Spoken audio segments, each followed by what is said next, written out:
नमस्कार, संगीता's किचनमध्ये तुम्हा सर्वांचे स्वागत आहे. आज आपण बनवणार आहोत स्ट्रीट स्टाईल पावभाजी. प्रथम आपण पावभाजी मसाला बनवणार आहोत. त्यासाठी धने, जिरे, बडीशेप, चक्रीफूल, वेलची, लवंगा, दालचिनी, कसुरी मेथी, आमचूर पावडर, सुंठ पावडर, हिंग, काळा नमक, हळद, तसंच चवीनुसार मीठ घालायचं आहे आणि हे सगळं व्यवस्थित भाजून घ्यायचं आहे. या सर्व मसाल्याचं प्रमाण मी माझ्या डिस्क्रिप्शन बॉक्समध्ये देत आहे. त्यानंतर त्यामध्ये सुक्या लाल मिरच्या घालून घ्यायच्या आहे आणि हे सर्व व्यवस्थित भाजून घ्यायचं आहे. नंतर थंड करून याची आपण पावडर बनवून घेणार आहोत.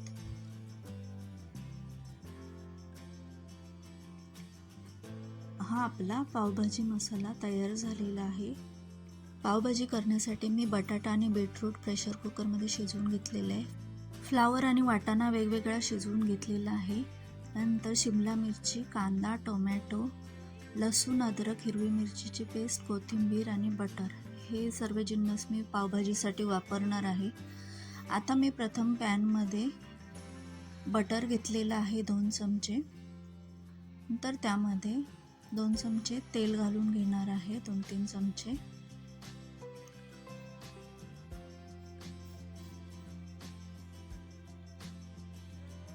त्यानंतर त्यामध्ये कांदा टाकून व्यवस्थित भाजून घ्यायचा आहे कांदा आपल्याला.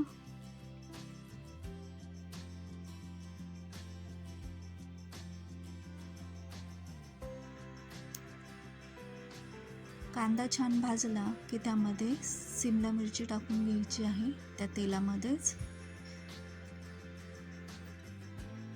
त्यानंतर टोमॅटो बारीक चिरून,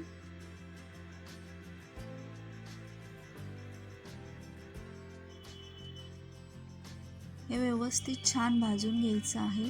त्यानंतर मी इथे लसूण, अद्रक आणि हिरव्या मिरचीची पेस्ट करून घेतलेली आहे ती टाकणार आहे.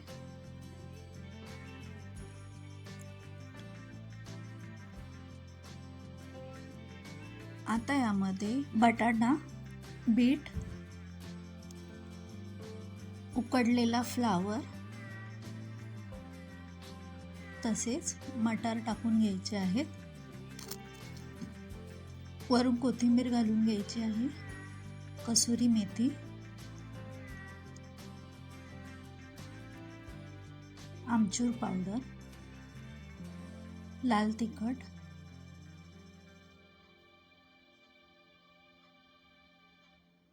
हळद,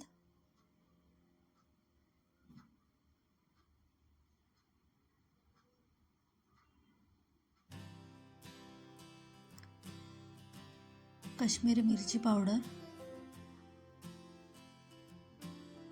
गरम मसाला,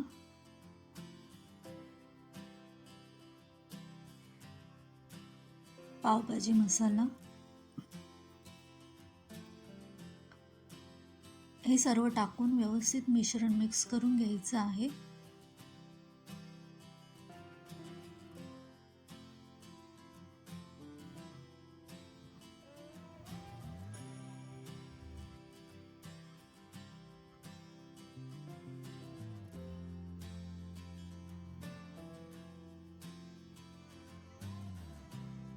नंतर त्याला गरम पाणी थोडं थोडं टाकत व्यवस्थित मॅश करून घ्यायचं आहे मॅशरच्या साहाय्याने.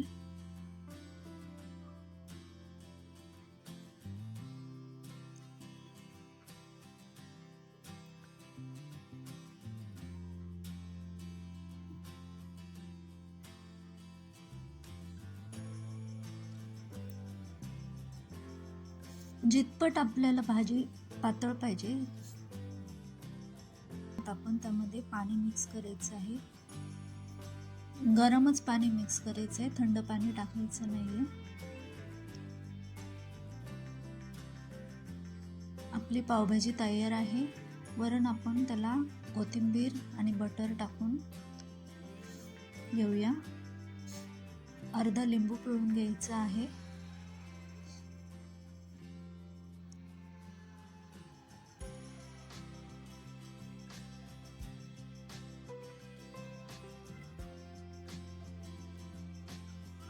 यामध्ये बीट वापरल्यामुळे भाजीला सुंदर कलर आलेला आहे, नॅचरल कलर आलेला आहे. आता आपण पाव भाजून घेऊया.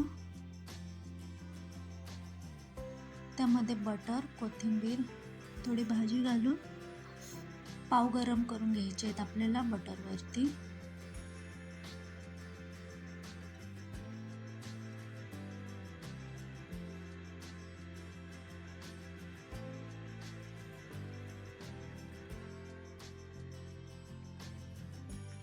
आपली रेस्टॉरंट स्टाईल पावभाजी खाण्यासाठी तयार आहे. तुम्ही नक्की ट्राय करून पहा. रेसिपी आवडली असेल तर लाईक करा, कशी वाटली सांगण्यासाठी कमेंट करा आणि माझ्या चॅनलला सबस्क्राईब करायला विसरू नका.